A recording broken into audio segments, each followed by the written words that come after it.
Hello, GTD Connect members. It's John Forrester. I'm here with Meg Edwards and Julie Ireland.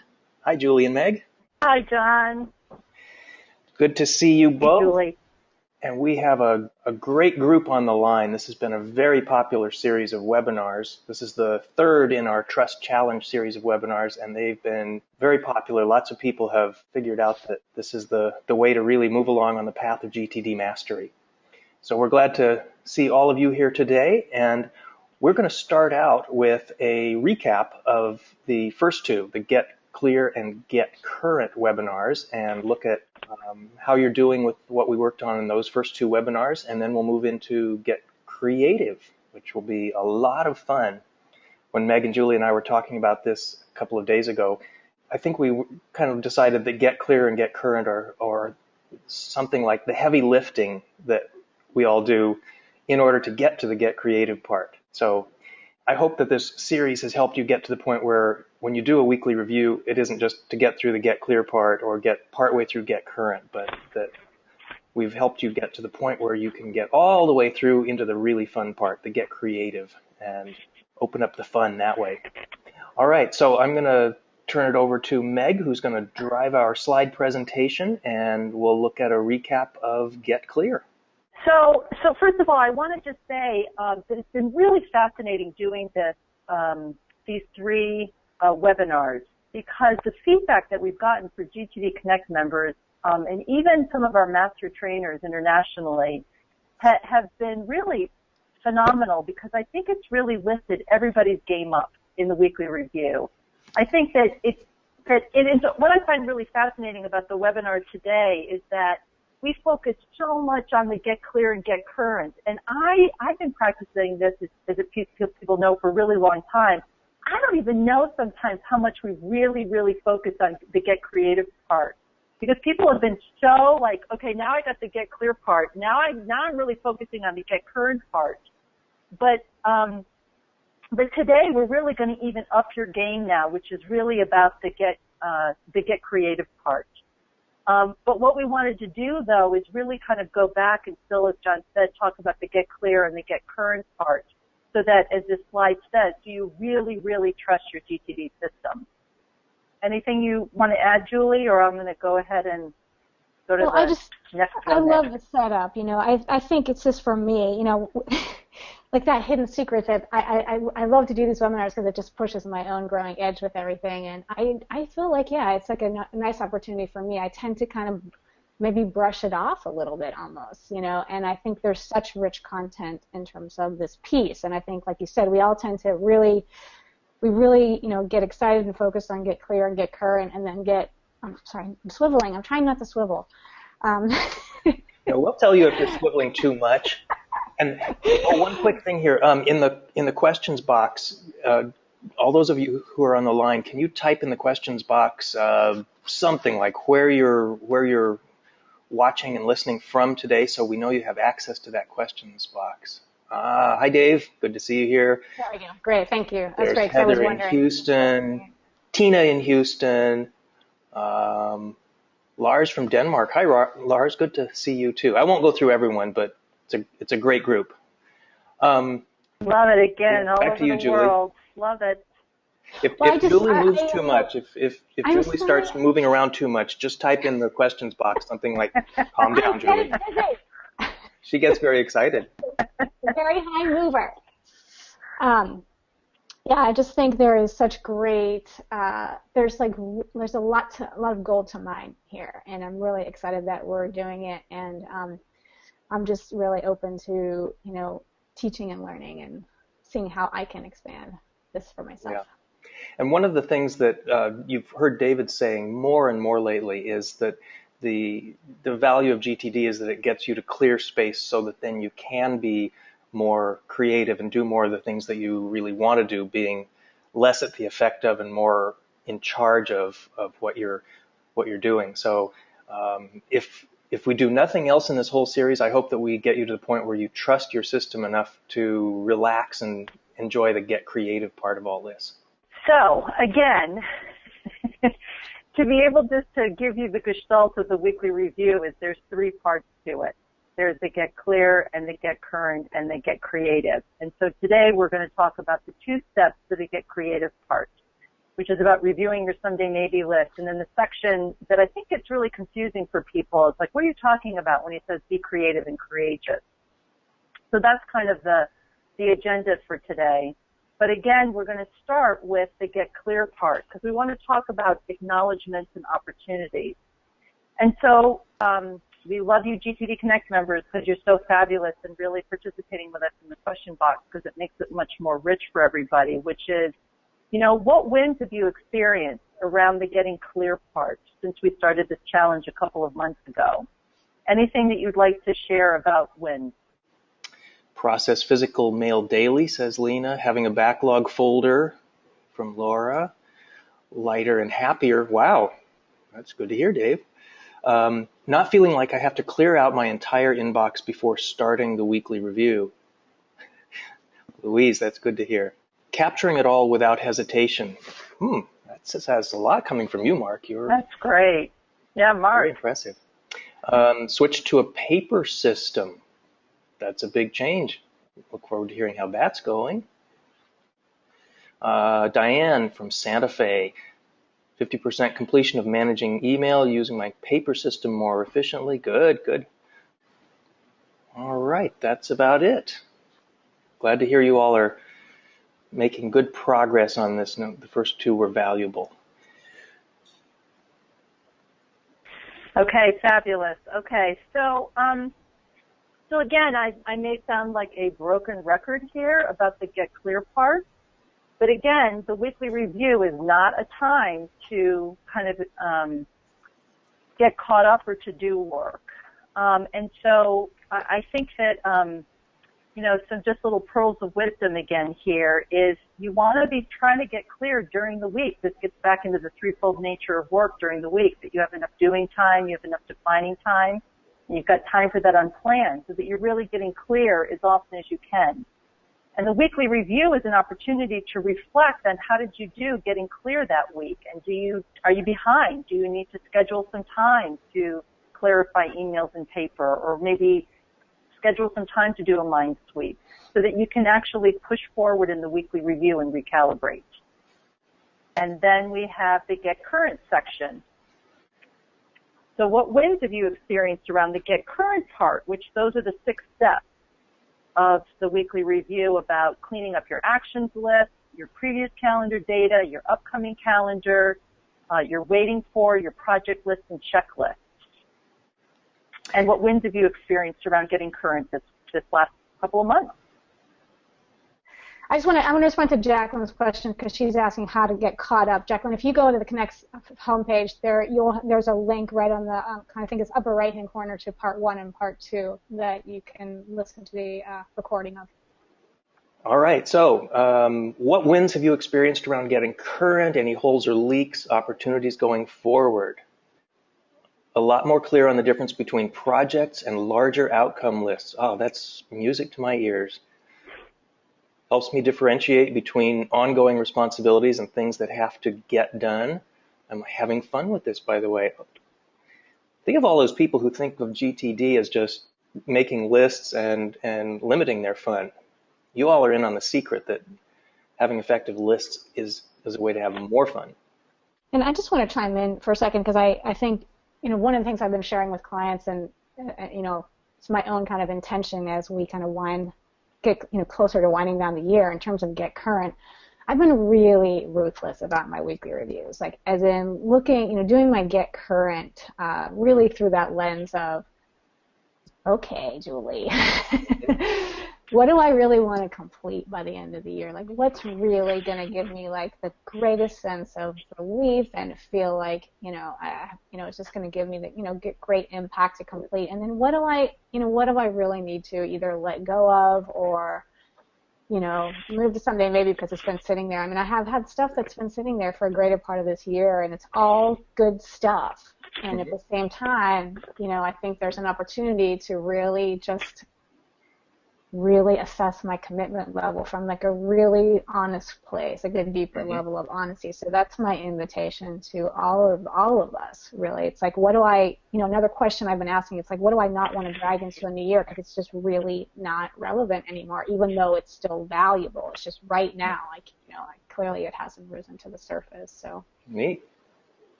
Let's see, one opportunity here is still struggle with meeting notes on paper. They tend to stack. Meeting notes on paper. Meg and Julie, any advice on meeting notes on paper? My question on back to you is, are you trusting your inbox? Because I really trust that I can take things and put them into my inbox and know that I'm going to clarify and organize them within 24 or 40 hours later. I think it's a habit to not take those meeting notes and either leave them in however you're capturing them or to put them down on your desk, to really keep funneling things into your in. I just had a call with a new client today where we talked about paper for the first time. And it was, again, there was no inbox, and even if the whole desk was the inbox, and there were meeting notes all over the place, and it almost still was like a novel concept to take that and put that into the bucket, just like emails, to be able to trust that then you can clarify and organize those meeting notes later. So I'm wondering where there might be a little breakdown in your flow of paper management, that they're stacking them. And again, that goes back to, boy, how many times do we talk about the threefold nature of work, that you've got enough clarifying time during that day, and then you actually have time to do. Yeah. So again, that weekly review will just keep helping you recalibrate. So that this is what I find really still fascinating, even for me, and I think I could speak kind of freely for Julie and John after all these years, is how I can go numb to things so quickly still. That if I put something outside of my system, I just go numb to it. I will fess up here that I have a picture of my daughter for the senior pictures, and I did not put that picture of my kid in the end. And I had it right next to me because I had to put it in a frame and I had to mail it to her grandparents. And I didn't do it. And I did the weekly review this morning, and I was like, collect all the loose papers. And I'm like, oh, there's the picture of her. And I forgot. And I'm like, oh, now I got to go to the post office, and I'm going to have to probably spend a lot of money mailing it so it's there by Friday. And, again, I thought that I could do a little workaround about, I don't have to put that picture in my inbox. I know that I have to go mail it, and and I did it. So I realized that I have no wiggle room to put anything outside of my system because I grow numb to it so fast. I mean, just even a little thing like that is going to cost me time and money. So what I love about the weekly review is I'm always a week out of getting clear. I'm always just a week out of getting current, so that I don't do the weekly review unless I want to be conscious. If I'm tired, or if I'm going to be a little sloppy, or if I'm not going to really collect everything, or if I'm really, if I'm just, it's like, why bother? And I think that this is why I've really upped my game, that if I'm really going to do the weekly review with consciousness, I may not do it in one sitting. I still do my get clear, and then I do my get current. I usually don't blend them together, but I have to be conscious, and I have to have that space so that I can really lean into the weekly review. And because otherwise, for me, I don't find as much high target value when I don't do that. I love that, Meg. Thank you. I don't know if I've ever heard you say that. That's really, I think that is just profound.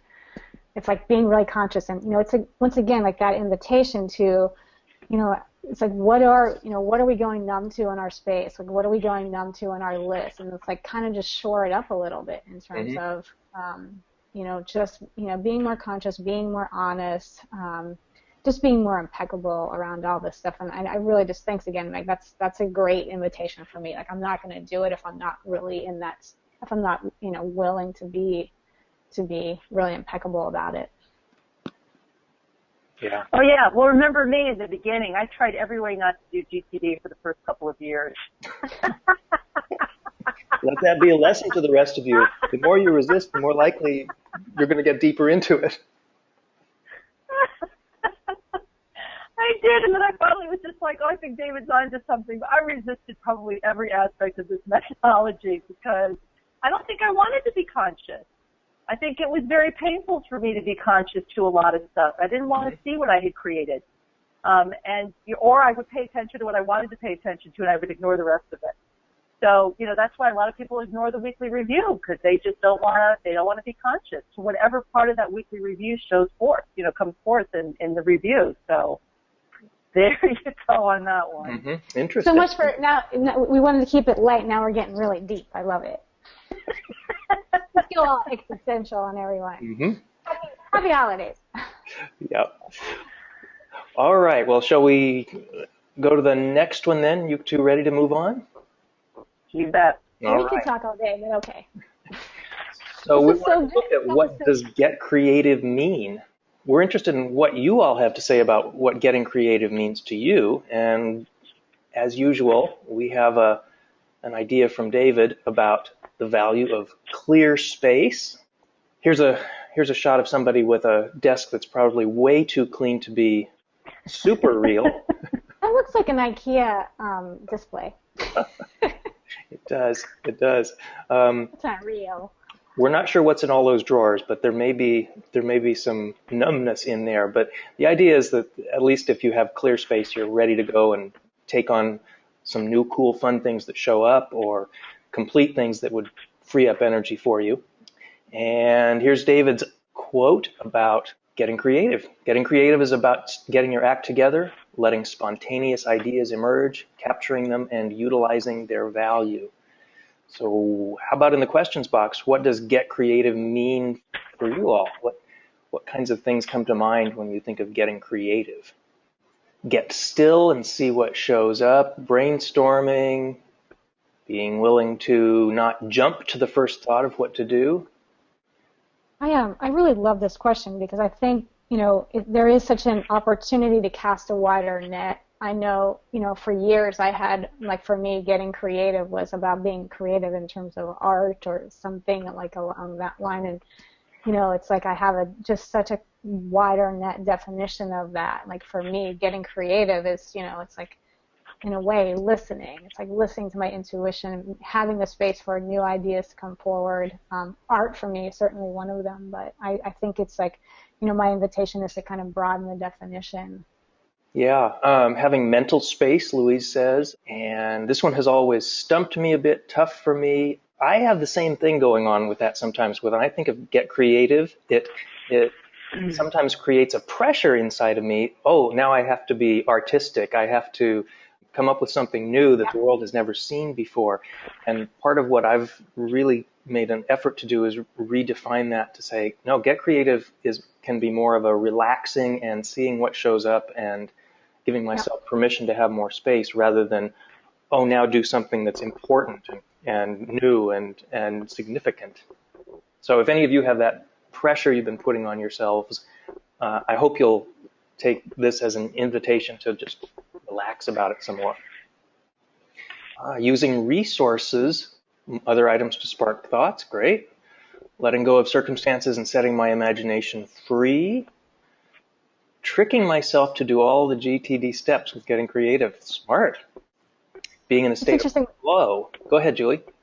Well, I was going to say, there's a couple in here around feeling pressure. So I guess it's I think there's, once again, we're talking about being conscious. So what's the trigger there? If we're feeling that word creative is it's triggering pressure. It's triggering, I have to do something. It's maybe there's just a way to look at that and kind of just blow up the belief or whatever the kind of definition that you've been running around it and just be more open to what that means for you. I had this story before, but I think for me it's still the most telling story of how when I was taking a client through a weekly review, he was really frazzled and actually was late for the call, and I actually called him and he goes, I'm too busy to do the weekly review. And I said, well, this is the perfect time to do the weekly review then.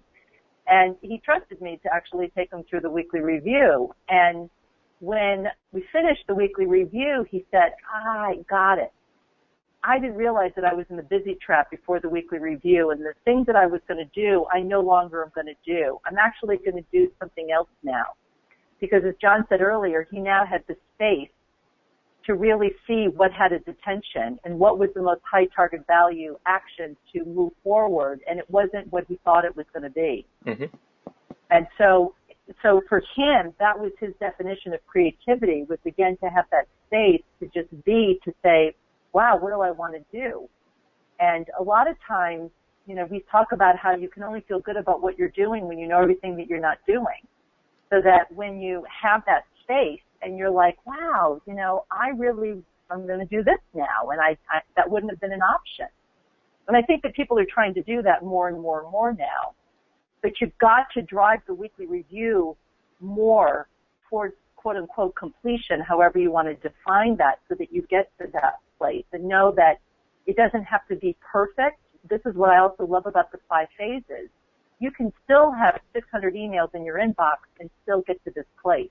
I think it's a real fallacy that you have to be always completely clear and current before you can have that place of creativity. Because just because, like, again, this client that I just worked with, he has backlog from, he's got thousands of emails of backlog, but it's captured in a folder of email backlog. He has a next action to go through that folder, but he has space. So again, the fallacy is you think that you have to do it all before you have space. I have to get everything done before I can have space. Or my list, I need to get that office list completely to 0 before I have space, and that's not the case. Once you're fully clarified and organized, you will have that space. Every client that I work with, I apologize, this is such a repeat, but I'm such a big fan of Stephen Pressfield's book he wrote, The War of Art, Do the Work, and Turning Pro and Do the Work. And for me personally, a lot of what GTD has been about, it's like overcoming resistance.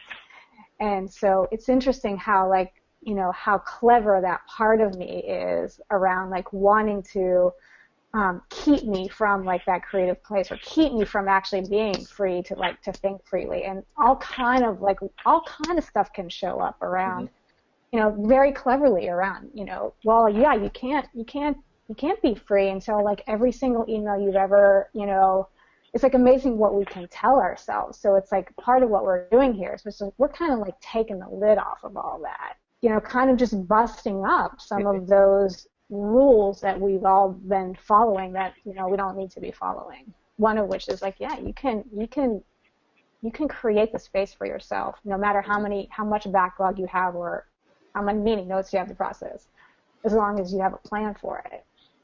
Yep, absolutely. Jeff has a comment that ties into that for me. Rethinking what's occupying all of my time versus what I would love to be focused on, maybe changing how I work. So that's exactly what we get to. That's awesome. Yeah. I definitely. Yeah. All right. So for the get creative part that has to do with Someday Maybe list, review for any projects which may now have become active to transfer to projects, delete items no longer of interest. And one of the things that lots of people commented on after the first couple of webinars was that they got much more relaxed about moving things back and forth between action and project lists and their Someday Maybe list, making it okay to have things move back and forth more often and be more fluid, flexible about moving things back and forth. Someday Maybe isn't someday never. And I have a question for, maybe this is more for Meg, because I think she's the one who has advocated often that some of us, and I'll put myself in this group, are more comfortable having a projects on hold list or something like that, an intermediate step between a project that are active list and a Someday Maybe list. So Meg, can you talk some about that and what goes on there and how long it would stay there and that sort of thing? Yeah, again, it still amazes me that this is the most underutilized list. I mean, it is. I think that I'm always kind of interested about how people have so much resistance for the Someday Maybe.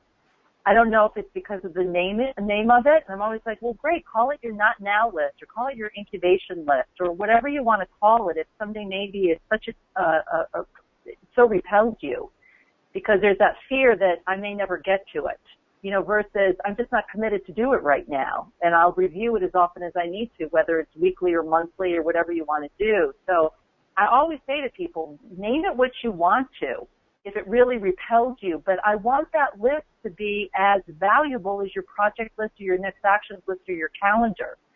So I really invite everybody to really look at it and say, what is repelling me? Because I meet very few people where it doesn't repel them, and we have to really kind of almost put it under a thank you, to microscope, thank you. I know, really, it was like microphone. I was like, no, that's not it. I haven't said that word in a long time. To really kind of figure out what is it about that? Because until we understand that, then you're not going to have the freedom of the beauty of the Someday Maybe list. And that alludes to what John said, which is many people will not take a project that they don't have the bandwidth and resources to do right now, but they are going to do it and put it on the Someday Maybe list. David doesn't mind blending that. And some people do. So I'm like, great, then just create that project on hold. I think we kind of talked about it in the last one for Get Current. Mm-hmm. And you also can create an action on hold list. Some people show up with these huge action lists.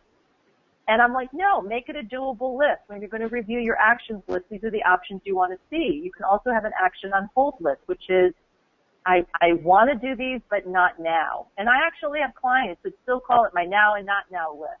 I mean, you know, it can be really, it's just simple that way so that you can go inside intuitively and say now and not now, and not get in so much kind of to the language to it.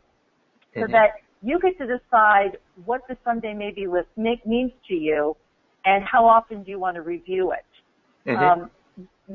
And I think that for some people, I do think it's kind of nice to have a Someday Maybe list that you do want to review in your weekly review.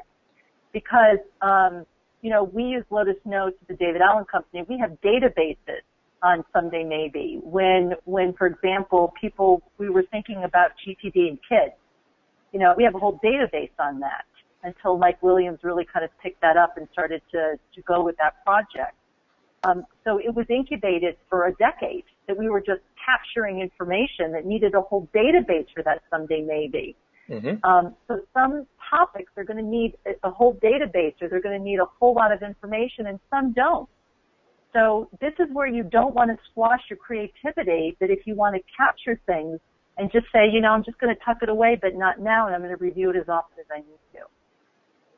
I feel like, Maggie, we could do a whole 3-part series on this one topic. I really do. You know, I mean, it really is. I think there's an opportunity to really utilize this list just in a more kind of effective way. And I know I'm sure that I'm guessing anyway that you have clients like I do that really get bogged down in this list. Like, it is just like the muck and the mire, where it just ends up sort of being like a, you know, kind of this sort of giant black hole. So, you know, one of the things I'm always really emphasizing is, like, how do you want to set up your Someday Maybe list so that it's manageable, that it feels like you're tracking the stuff in a way that where it's not, you know, this just like ugly, like scary thing.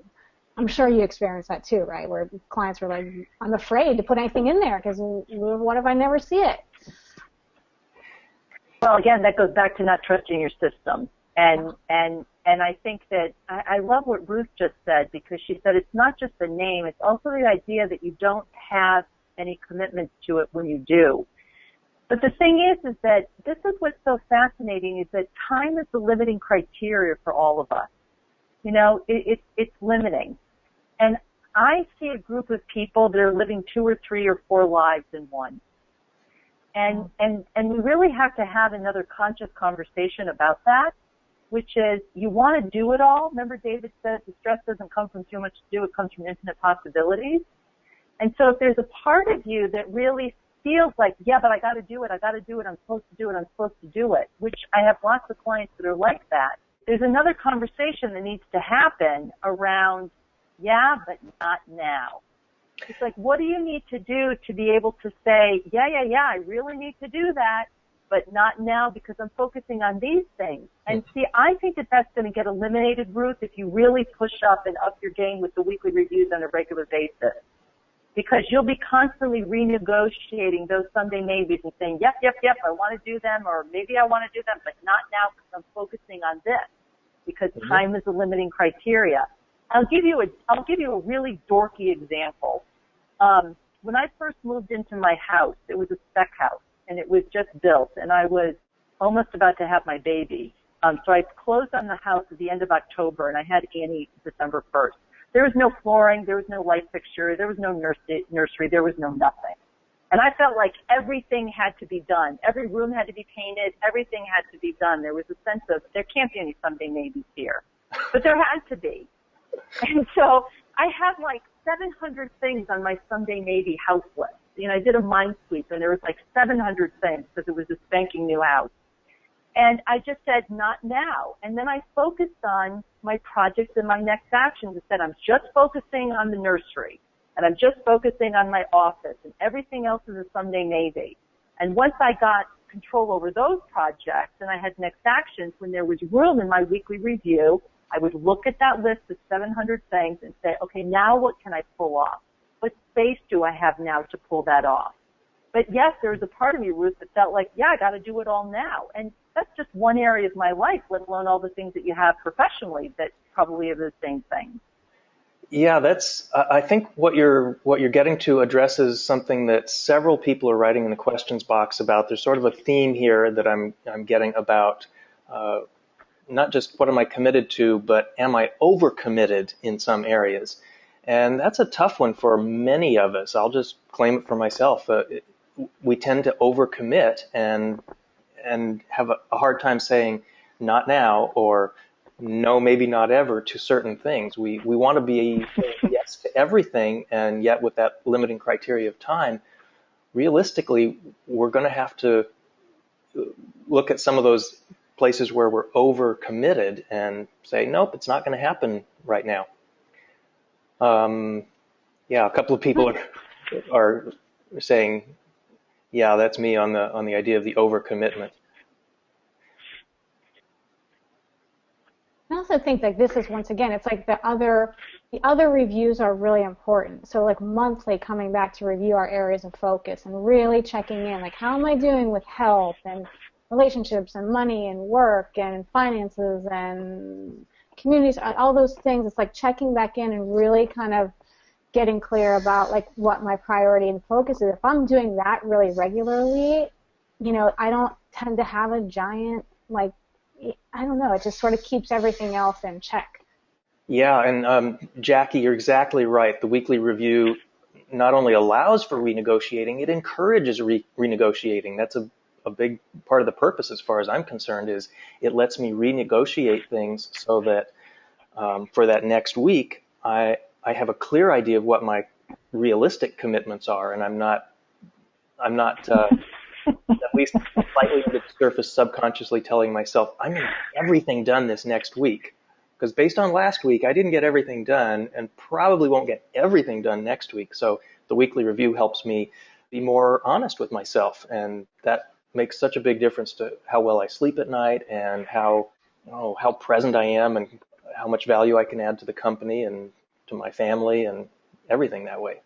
I'm laughing because I love it when my clients, when I work with them long term, and I have several, I mean, Julie and I have a lot of most of our clients are long term, but I love it when they're always surprised that they didn't get everything done that they thought they were going to get done. And I think I gave up on that a long time ago. I really do. I think that there's so much unplanned that comes, whether it's wonderful unplanned or not unplanned. It's just that I think that's so much of life. Mm-hmm. And, how do I kind of steer the course, with all this unplanned just coming at me? But they're so surprised. And again, they're like, wow, I was supposed to get all this stuff done. And I'm like, what made you think that you weren't going to get all that unplanned? A lot of senior folks that we work with have 2 to 3 hours of unplanned work that shows up that day that they weren't anticipating. This is where David talks about being ready for anything, mm-hmm. about being really nimble and being very light and recalibrating and having very simple systems that you can renegotiate and readjust. I think people, their systems are so incredibly complicated that it's really hard in the weekly review if you have a very complicated system to keep recalibrating and recalibrating and recalibrating. Very good point. Yeah. Our next step, be creative and courageous. Any new, wonderful, harebrained, creative, thought-provoking, risk-taking ideas to add to your system.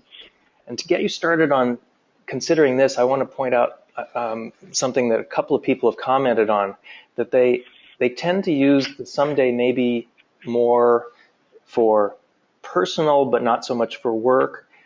And somebody else commented, it's easier to get overcommitted about work-related stuff and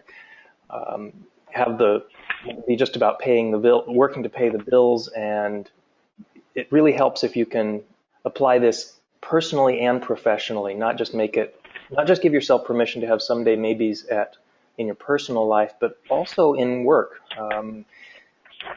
I think we'll all find that we enjoy work more if we can realistically say someday maybe on that versus have to. And that's where having really clear role definitions and job descriptions and things like that helps.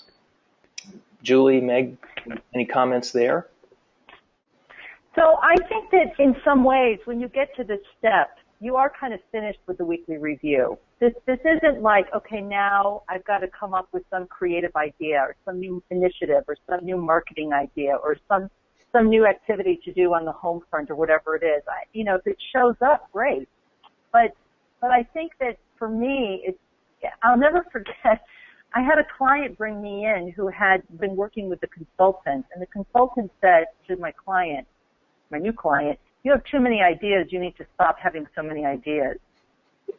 And that always stuck with me. And I know you GTD Connect members have heard this story before, but I think it's so poignant because the consultant didn't know how to handle the volume that my client had. And I think it kind of actually freaked out the consultant, which I think that Julie and I, when we're coaching, I've never been overwhelmed by somebody's volume. I've never been overwhelmed by somebody's volume of paper or emails or thoughts, where I've sat there for hours where somebody did a mind sweep. It doesn't overwhelm me because I have this incredible methodology that I can really think into for the volume of it that really allows for that creativity. And remember, David had a client that I think he was like an inventor, and he had like over a couple of hundred of inventive ideas a week. And he would sit down Sunday afternoon and he would go through all of these incredible ideas and decide what he wanted to move forward on or not, or throw away or incubate or whatever he wanted to do with it. But he wasn't afraid of it. And I still find that people are really kind of afraid of capturing something because it's like, if I capture it, I therefore have to do it. So they don't trust that they actually can go through those 5 phases and say, look, I'm just going to capture it.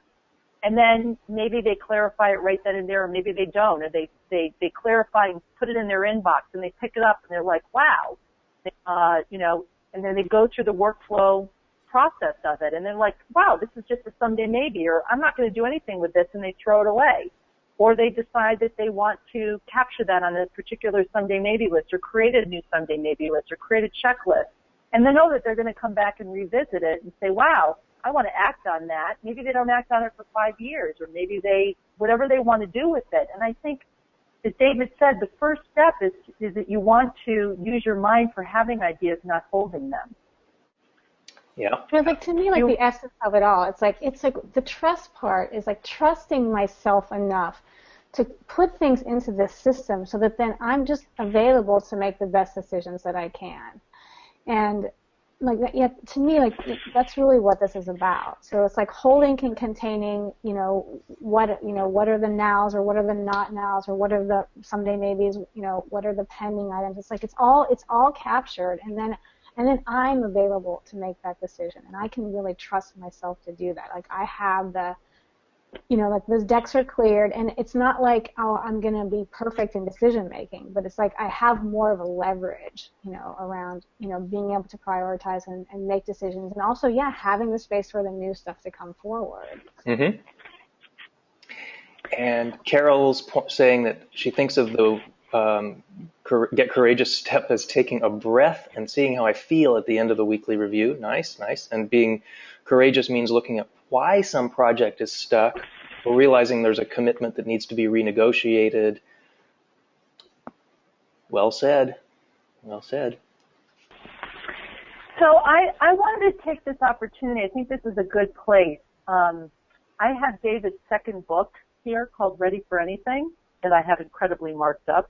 And I just want to read just a portion of chapter 10, which is called Creativity Shows Up When There's Space.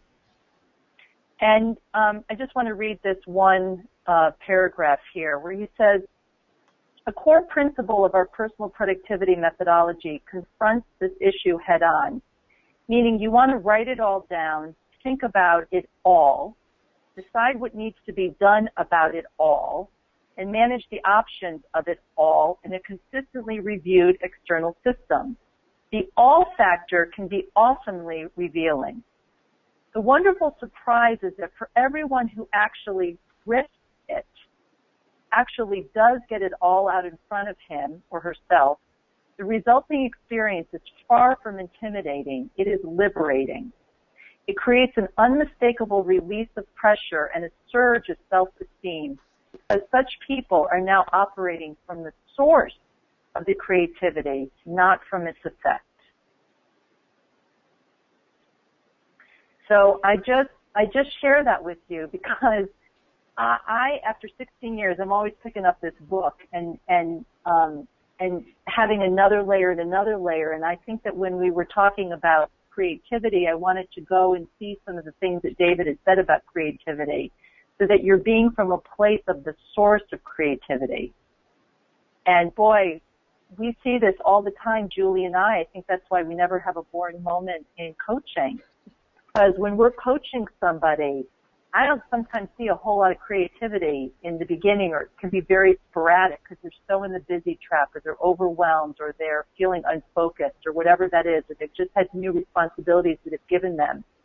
Then the coaching, it doesn't have to be coaching, but, in the coaching, we actually see the transformation of that, where all of a sudden there is the space and there's the movement that happens. Now, would it have happened without it? Yeah, but, maybe not in the most efficient and effective manner, or not as frequently. Mm-hmm. So I think that one of the things that the three of us really wanted to support all of you GD Connect members is that to so embrace doing the weekly review. I hold, and I can say this for John and Julie, we so hold that none of our Connect members couldn't even imagine not creating this space in their week. To be so looking forward to that weekly review of that reflecting time, mm-hmm. Because they're going to see what they're going to come with out of the other side and be able to trust that they can really lean into it and actually create that space to do that. Because I've been more than open that the first couple of years I was so freaked out to do the weekly review, I wouldn't do it. I would do pieces of it because I don't think I wanted to be aware of what I had created, because I think I had so overcreated.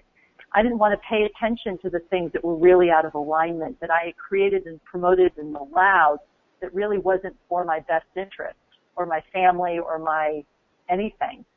And so I avoided it. And until I started to realize that actually it served me better to do that.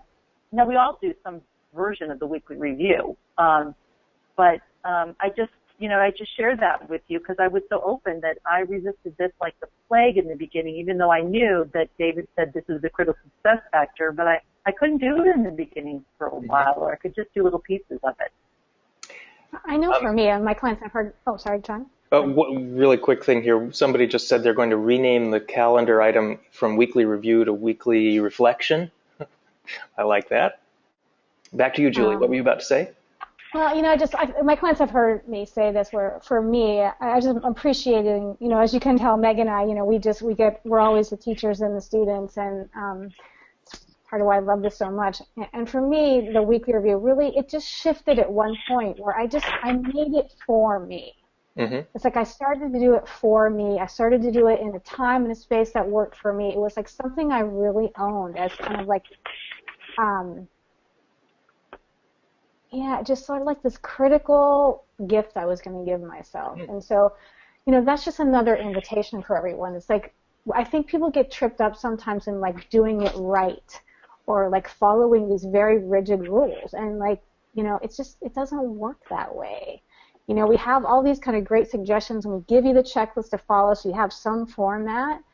But like, you know, call things what you want to call them. Do it when you want to do it. You know, I think there's just such a commitment that gets made when it's like you're not doing it because we are telling you to do it or because David Allen says you should do it. Like there's no should. There's a real get to. There's a real want to. And for me, that's just it was an internal shift that I couldn't tell you how or why it happened, but it did, and I'm really grateful because it just you know becomes now like something, you know, just like anything else. Like I won't let anything, you know, hijack the process. Great place to get to. Heather's saying she started doing the weekly review more regularly when she heard David say on one webinar, lower your standards. That's good for people who have tons of backlog like yours truly. Yeah. That's interesting. Maybe we all have a tendency to have really high standards about things and then let that get in the way of getting to the get creative and courageous part of it. And one of our other members has said one of the creative and courageous things she did was to resign from a job and start her own business. So good for you, especially the part about being happier now. Great. So we wanted to make some space here for those of you who are on to just share some, write comments, questions, anything that still seems like an open loop from what we've looked at today and in the previous couple of webinars. So anything else you're interested in saying, we wanted to just make some space for creative sharing. And let's see, getting conscious of your mind rather than letting it create more pain and suffering. Somebody's commenting about having the experience of not getting all the way through the weekly review, just doing the beginning parts. I think that's really common. That's something we hear from people regularly. Is it's sort of like they get almost to the top of that hill and not quite down the other side. Okay. Lower your standards. Perfectionists get nothing done. I'm just laughing because I have to apply that to myself. I'll tend to think that unless I can be sure I'll do something perfectly, I won't do it at all. And that does prevent me from getting some things done. So, yeah, resistance is sneaky. Yes. One of the things that I will invite all of you to do, if you haven't already done this, is that if you've worked your higher horizons, or if you always can type into the search field Horizons of Focus, and there's wonderful webinars and information on the higher horizons, is that in the beginning, I actually had a calendar in, not only my weekly review, but I had a calendar in a review of my other horizons. So monthly, I would do my review on my areas of focus. Quarterly, I would do a review of my goals, and then yearly, I would do a review of my vision and purpose. Now, if you haven't set those up yet, that's okay. But don't think that the weekly review is the only kind of review. There's the daily review of your calendar. There's the weekly review. There's, the monthly review, quarterly review, yearly review as often as you need to. So if some of you don't kind of have that in place, that might be a really wonderful next step for you with GTD Connect to access all the beautiful information that we have on the Horizons of Focus and start upping your game not only with the weekly review, but the higher horizons, like Julie said earlier. Sometimes you've got to bump up to get your weekly review under control. If your upper horizons are really out of control, if your areas of responsibility and focus are really out of control, it's going to make it hard to get through a weekly review.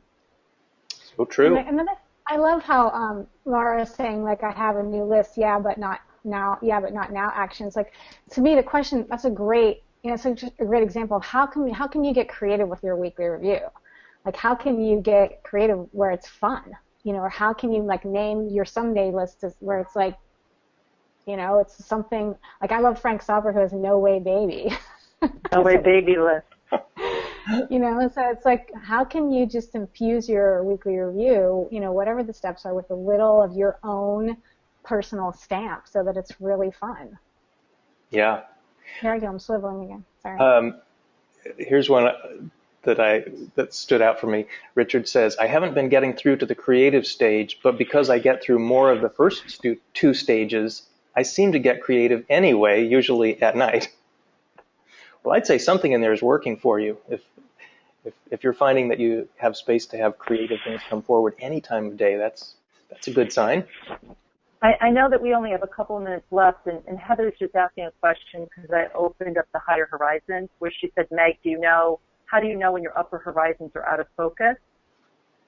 If you have, for example, captured your horizons, your areas of focus and responsibilities, there's a great webinar that we did on how your areas of focus and responsibilities or your bridge levels go up and down. And if your areas of focus and responsibilities are not where they need to be, that can make your horizons up and your horizons down vulnerable. So if you're back-to-back meetings all the time, or if you're not giving the due diligence to it, you can be out of alignment on all of the horizons. Mm-hmm. So again, it's just another invitation to go back and just even get your areas of responsibility and focus fleshed out, because that's what creates your project list. And what are you reviewing in your weekly review? Your project list. If your project list is out of control, David said, when you don't have clarity on a level, or if you feel overwhelmed or out of control on a level, you have to bump up a level, get control over the level above it, and then come back down. So if people are struggling with the weekly review and they're struggling with the project list, you have to bump up to areas of focus, get control over that, and then bump back down to projects. So I just opened up a whole other, place for you guys. Part GTD Connect really supports you on all of that. And we do have webinars on that, you guys. But for right now, this is just an opportunity for the GTD Connect members to just up your game on that weekly review. And I hope that you felt like we really just gave you some space over these 3 webinars to really find out where is the drag. Where's the opportunity for you to make it so it's more inviting, so that you really look forward to doing the weekly review. Great, and we have a couple of people commenting on ideas for more webinars, more advanced webinars. One is one based on Ready for Anything, and that whole idea. That's one of our favorite books. So, yeah, I like that idea. One on the higher horizons, such as including areas of focus in order to get more control over the whole weekly review process. Carol mentions the intention journal. I consider that to be one of the most underutilized and most valuable features of GTD Connect. Make a note to do something to promote that. I think we could use a webinar on the intention journal and how to get more value out of that. Well, as usual, once we get creative, it's hard to find a place to stop because we want to keep going on. But we also want to respect your time, and thanks all for joining us for this one. We're going to sign off for now, but we have lots of creative ideas for a whole other series of webinars. Meg and Julie, what else from you? Well, just such a pleasure. I'm so just really grateful to be in this beautiful tribe and with all of you, and just sending everyone just lots of wonderful blessings for the holidays and this great new year ahead. Oh, I just appreciate everybody. I love the informality of it, frankly, and I just really adore all of the participants because you so participated today, which just makes it so rich for Julie and I and John to really have kind of a conversation, because we're really here to be of service to all of you and to be really able to support you to thrive. As David says, GTD is about providing the conditions to, thrive so you can be present and focused. And what a cool place to be. So Thank you, all of you. All right. Well, we will sign off for now. We'll see you soon. Thanks, everyone. Ciao, everybody.